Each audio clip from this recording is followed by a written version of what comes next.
Hey guys, welcome back to Time Tenshi. This is TJ, your gamer girl, signing on. So, last episode, well, we basically spent some quality time with Rose and Michelle. And it turns out, well, we got into some, what I like to call classic ecchi tropes. One of them being falling on top of Rose. Alright, let's continue then. Are we ready? Everyone suited up? Ready, sir. I am prepared. Do I need to wear something, or... Considering that the time window has no effects upon your physical body, then no, I'd say you're fine. Cool, so where are we headed? Oh yeah, we're actually officially gonna be going through willingly for the first time. We decided to have a bit of fun with this one and head to the early 1920s. Was that before or after the Great Depression? Before, silly! We're gonna see all kinds of cool stuff there. Alright, let's go, I guess. Bursting with confidence as usual. Alright, let's open the time window. Michelle typed out a few more things. Wait, shouldn't I get something that I can use to defend myself? In case we run into Bunny and Mizuki? Like, seriously. This is gonna end badly. Michelle typed out a few more things, putting in lines of coordinates and code before hitting one final switch. A large ball of light emitting from the center of the time emitting... No, that's right. For some reason it felt like I was reading it wrong. A large ball of light emitting from the center of the time window, as usual. Rose took my hand and smiled, leading me towards the time window. And just like that, we went through, and the trip through didn't feel nearly as strange as the first. Wait, hang on. What are we gonna do when we get back? These two are gonna be horny as hell.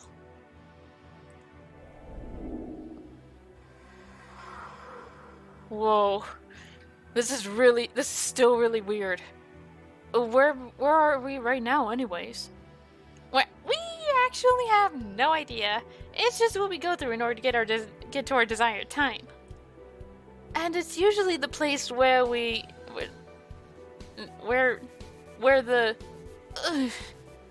I looked over as Rose clutched her breasts, grimacing.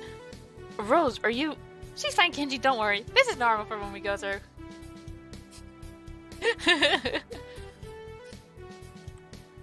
Thumbnail!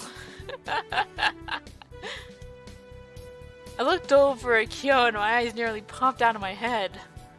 I watched as her chest surged forward, swelling by the second. It didn't seem to faze her at all. However, as she burst through the cup sizes in seconds. I turned to Rose, her face scrunched up. Unlike Kyo, she seemed to let the growth get to her quite a bit as she bumped up in sizes. Her boobs getting as large as her head, then even bigger. How long does this usually last for you two? Until we get to our destination, usually. Until then, we're at the mercy of our growth, essentially. I still don't quite understand how the human body actually works like this. Don't think too hard about it then. She smiled, patting my shoulder, her breasts growing ever further outwards, until finally both her and Rose's breasts came to a stop. All mind-bogglingly large. And with that, we appeared at our destination. Nice. You said we were invisible to the people, right? Because I can only imagine what any of these people would think if they saw these women. Whoa. So this was the 20s, huh? Yep. And why is no one glaring at the two scantily clad girls and the guy not wearing a fancy suit? Because they can't see us, silly. Oh, So, we're not really here then? No, we are. We can still go up to people and objects and move them, break them, hurt them. But we choose not to, as doing so may alter the flow of time and, to put things plainly, really mess things up. So we don't. So we're just invisible then? Essentially, yes. We exist, but at the same time, we don't. I know that doesn't entirely make sense, but it's the line we're walking right now. Now, hurry up! I want to take a look around this bar. Wait, so you guys can drink while you're through the time window? Nah, that's not the reason we wanted to come here. Speakeasies or super speakeasies? Speakeasies. Sparkeasies?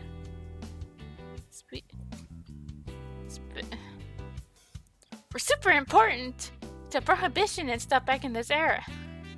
This is one of the ones that actually stuck around. It has some pretty cool jazz playing here as well. I didn't know you liked jazz, Kyo. It's not my first choice for music, but seeing it live is always really cool. This place is packed. Well, what do you expect, Kenji? These kinds of places were in high demand back in this era. But we were just going back to see it with our own eyes. This was less of a historical confirmation, since there are pictures and such documenting its history. We just wanted to kind of experience it for ourselves. So you're a fan of bars, then? No, we both enjoy these types of things. These important but not prolific sites of human culture. Across the globe and through history, we've gone through various important places. Sometimes to document their creation and sometimes just to be there. I thought I turned that off. Oy vey.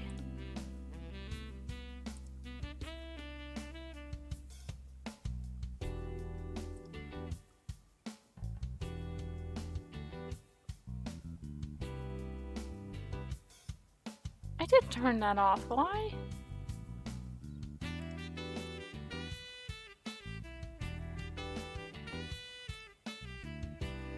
Oy vey.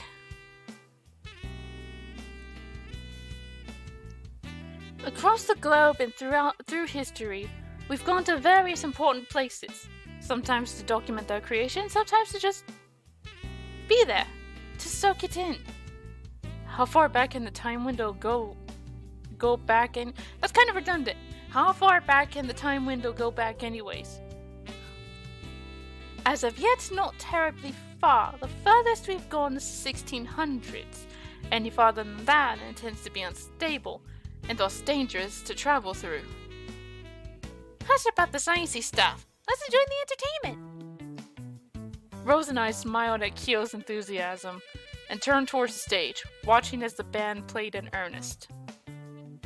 The people around us were dancing and singing.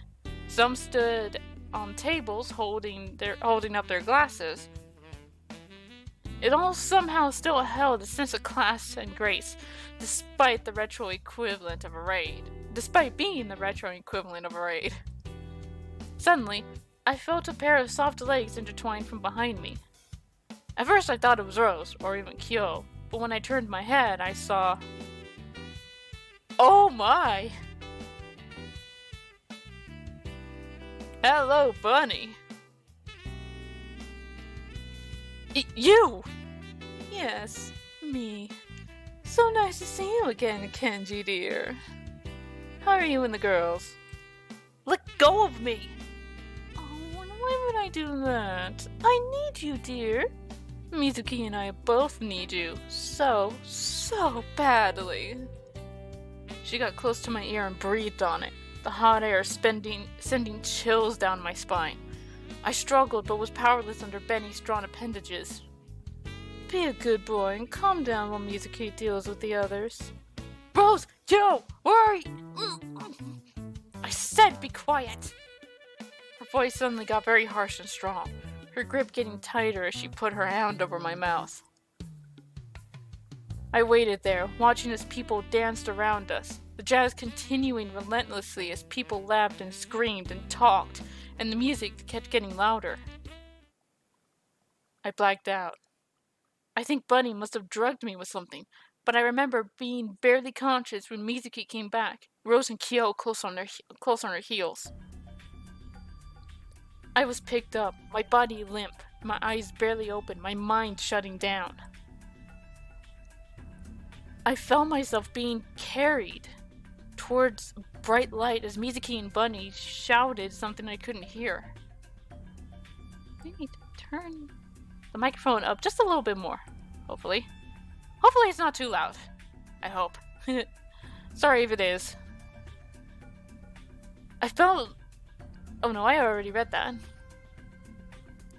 It felt like my head was full of cotton. My legs were made of lead. And before I knew it, I was being dragged through a time window, with Rose and Kyo yelling my name back behind me. Oh, we got captured. Oh gosh, my head. Feels like I've been stuffed full of tissue. I tried moving my arms, but they were tied to something. A pole, probably. My legs were limp. I couldn't move them. But they weren't tied, so that was nice, I suppose. Eventually, I lifted my head, blinking my eyes. But it was useless. I couldn't see anything. The room was pitch black. There were some scarcely visible lights in the background, but I couldn't make out anything. Until the figure of a girl came walking into the room, that is. A dim light giving some illumination on who she was. It was Mizuki, wearing something I'd never seen her in before. It looks like a virgin killer sweater.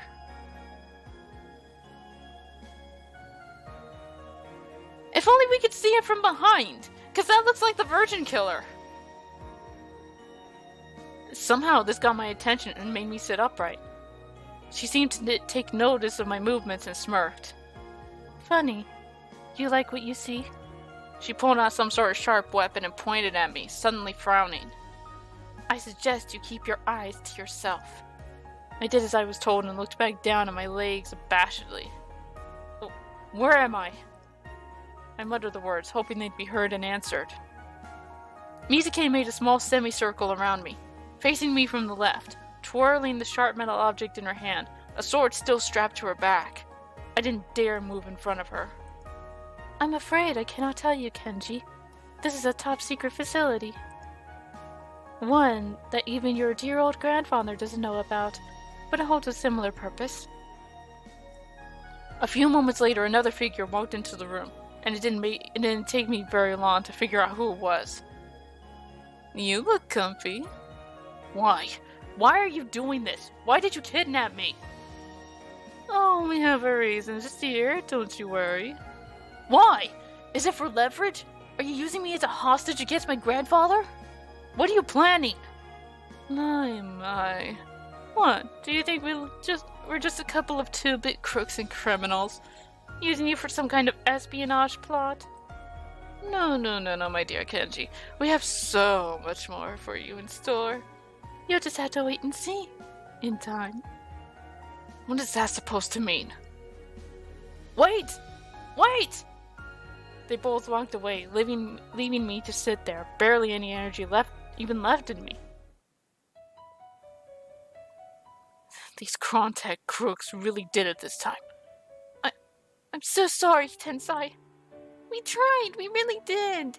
We went over there as soon as we could, and they outsmarted us. It's okay, I don't blame you two. I blame myself for allowing him to go in the first place. I knew it was dangerous, and yet I still allowed it. I'm doing everything I can to pinpoint Kenji's location, running multiple bioscans across several time streams. It won't be easy, but I hope I can find him. I'll help in any way I can, Michelle. You girls may go. Thank you, sincerely, for all your help. But I need to be alone right now. Yes, sir. Yes, sir. Poor Tensai. He seems so distraught. Can you blame him? His only grandson was just kidnapped right under his nose because of his own invention. First his only daughter, now his only grandson? Gosh, I almost forgot. Kenji may have lost his parents, but Tensai, he lost someone just as important to him. Outliving your own child. Q, we have to fix this. How? We don't even know where they are. We can try to lure them out and follow them back to their own lab. We didn't try that before because of the risk, but now I don't see how we have a choice anymore. That sounds really dangerous, Rose. I'm not sure if you aren't going to help, I'll go on my own. I'm sorry, it's just... Who knows what they could be doing to him right now? I understand, Rose, but we can't just rush in the battle. We need a better plan. Once we have one, then we can go for it. You're right. Okay, Kyo, let's try to think of something up.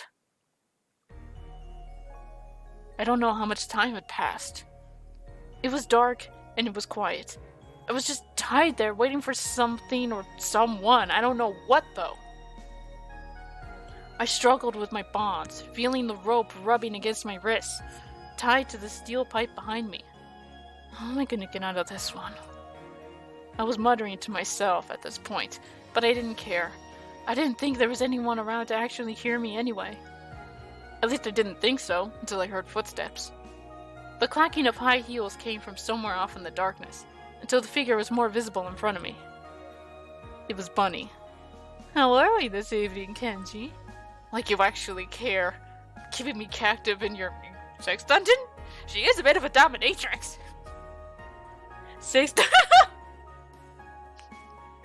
I called it! What if this actually is her sex dungeon?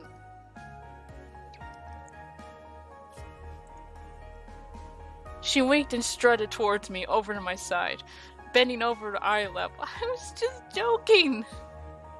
She's a bunny girl dominatrix mix. Hey, vey. Oh, actually, technically Michelle would be the dominatrix, but attitude-wise.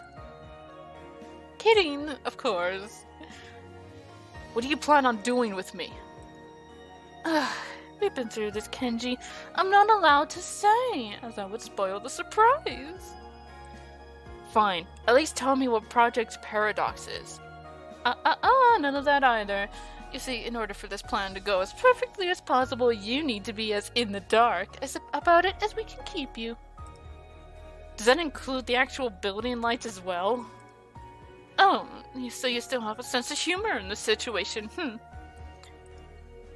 It's more of a bitter sarcasm at this point.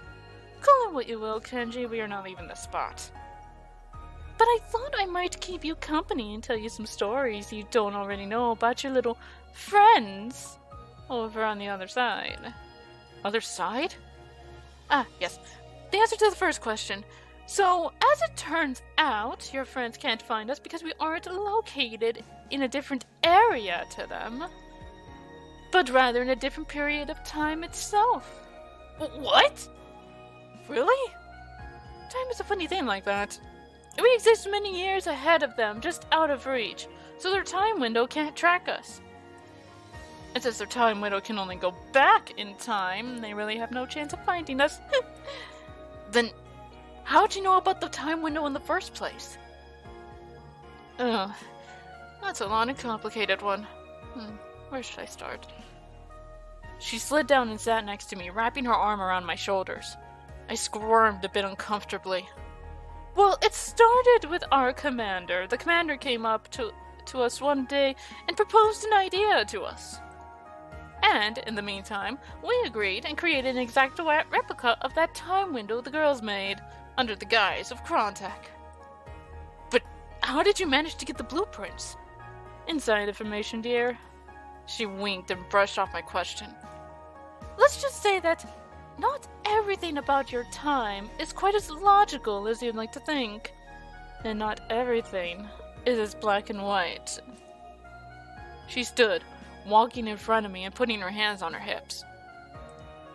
Now, as for me, I was friends and roommates with Mizuki back in our college days. We were both engineering and biology majors, and looking to advance the medical sciences. That seems like a much bigger cause than what you're doing now. Trust me, dear, when the commander approached us with the idea, we thought the exact same thing. But when she explained it in detail, the possibilities that it could provide and the difference we could make, we couldn't resist. Think about it like this. Why try to find cures to diseases when you can just go back in time and stop them from existing? Well, but that is impossible for...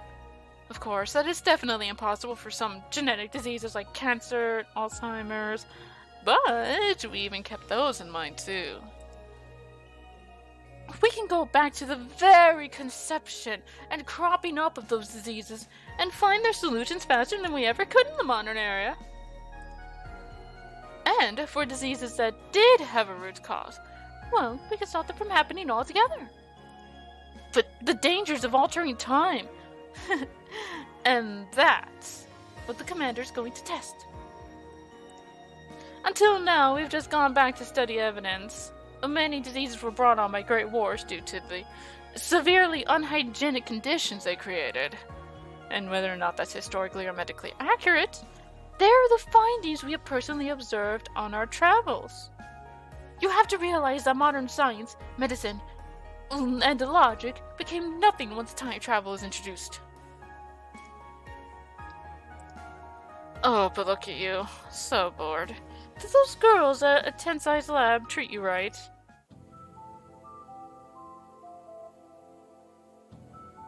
That's a nice picture of you, Bunny. I watched wide-eyed as she walked towards me, swaying her hips and bringing her hands to her clothes, slowly undoing them as she approached me. They didn't, did they? My, oh my, Kenji. I don't know how you were able to resist getting your hands all over them that whole time. And no, look, it's not... Oh, what? You want to sit around and tell me how you're better than that? That you're a gentleman and all that nonsense? Please, Kenji, go on about how you're so much better than modern men because of how much you respect me. Why is that a bad thing? Look, what are you even doing? It's not that you're not attractive. It's just that I'm tied up and kind of being held hostage. Not exactly a romantic setup, Bunny. Not to mention that, despite you being attractive, you're one of my captors. I don't like explaining myself or my actions all the time to people, so I would ask you to please shove off. Bunny was silent, staring at me for a moment before sighing, a strap of her shirt slinking to the side of her shoulder. Yeah, the commander did say you were different. She sat, this time in front of me, looking directly in my eyes. Look, Kenji, who do you think the bad guys are here? What are you talking about? Did you ever consider for a second that maybe, possibly, there isn't such thing as good and evil in this battle you're taking place in? Just different ideals. Oh, don't get all existential on me. Shut it with the sarcasm, genius. Think, Kenji, the only reason you side with those other girls is because you met them first and because of their allegiance to your grandfather. But Tensai is a layabout. He designed a time machine, a functioning way to get through time, and what does he do? He sits on his thumbs and looks at things like it's the History Channel. Tensai is no doubt a genius, but he isn't applying his genius to anything anymore. He spent his life developing one of the most amazing things known to mankind, and he's kept it secret and safe somehow. But we're doing something, Kenji. We're taking his product and using it to help people, cure things, stop plagues and wars. But you're risking time falling apart. Oh, shut up with your butterfly effect nonsense. We spent all this time studying and observing, being obedient and little pets, while the commander carries out her ultimate plan, the door that we just need to open to solve everything else. Your grandfather, his assistants, however good you think they are, Kenji, they aren't. They're stopping us from accomplishing our goals. We just want to help people, I promise. I looked in her face for a long time. It was serious, solemn, and pale, but for some reason, I can't believe any of you. Despite how good you're making it sound, you just kidnapped someone in order to execute your plans. You could have just asked. Like you would have said yes. Alright, fine, you have a point, but still, just think about it, Kenji. That's all I ask. She stood, looking back down at me. I looked up at her. Her face was partly obscured by her breasts. I tried to keep that thought out of my mind, but it was rather hard when it was glaring me in the face. She must have noticed because her mood seemed to turn on a dime. Like she asked while she was hefting up her 2 large orbs, smirking. 100% real, Kenji, I promise. Even with the time windows effects.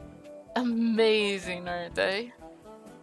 She bent down, almost shoving them in my face, and all I could do was sit there and blush. Nice and soft, too. Trust me, dear, when you wisen up and join in our mission, and you'll be able to have fun with these whenever you want. With that, she stood and sauntered away, whistling a merry tune as she did. I caught my breath, mulling over her words. I didn't know what to believe at this point. But even as I sat there, I couldn't help but wonder what Rose and Kyo were up to. Had they forgotten about me? Or was there truly no way for them to get here? There haven't been any results on his location, nor any pinpoints on either of the women from Krontek. What do you suspect they're up to? What could they possibly need Kenji for?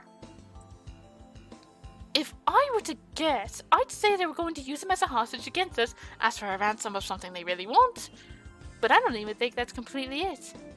Yeah, I agree. Ow, I just hit the desk. They would have sent through a threat by now. Exactly. There are definitely ulterior motives involved that we don't see. It's either that, or their plan involves them waiting around for a few days. I can't believe I lost him. Rose, it wasn't your fault. As soon as I saw Mizuki, I should have made sure that Kenji was with us. Or that you had stayed. Or I should have stayed. Or something, but... Look, Rose, we both messed up. And left him behind. We panicked. Don't take all the blame, okay? There you two are. I've been looking all around for you. Michelle, have you pinpointed Kenji's location yet? Well, yes and no. I've done complete scans with actual DNA samples and trace stamps. And still, I've only come up with the last place he time jumped to. Which can only mean one thing. What's that? These Krontek goons, the only reason we haven't been able to find them is because they're in a completely different time era, either in the past or, more likely, the future. What? Michelle, how is any of that possible? I'm not quite sure myself, but odds are something got spilled through and got to them. And that's how they were able to get their hands on my tech. Or they're most likely using the time window from hundreds of years in the future. But how is that possible? It's obvious that these girls are both very intelligent. I wouldn't be surprised if they were both some kind of archaeologist, engineer major, or something. Either way, doesn't matter. I've started designing something that should lure them out of their little pocket in time. Just give me a day to finish it, and we should be fine. A whole day? Michelle! Rose, calm down. If my theory is correct, how long it takes is completely irrelevant. They're years ahead of us. I don't think that was her concern, Michelle. Huh? Well, I'll do what I can, alright? But a beacon like this won't be easy. I've already been trying to develop something like this for a long time, ever since Krontek first became an issue. So it's still a gamble. Just be patient with me, alright? Okay, Michelle, just... the sooner Kenji is back, the better. I understand. You've got it, lovebird. What? Michelle? Shh, it's fine. Just rest for now. Both of you. You'll be able to save Prince Charming soon enough. Night. Rose, you're blushing pretty bad right now. It's not like that, honestly. Whatever you say. And now they're picking on poor Rose. I'm going to leave that episode here for today. Next episode, well, we'll continue, obviously. Till then, this is the Gamer Girl, signing off. Bye-bye.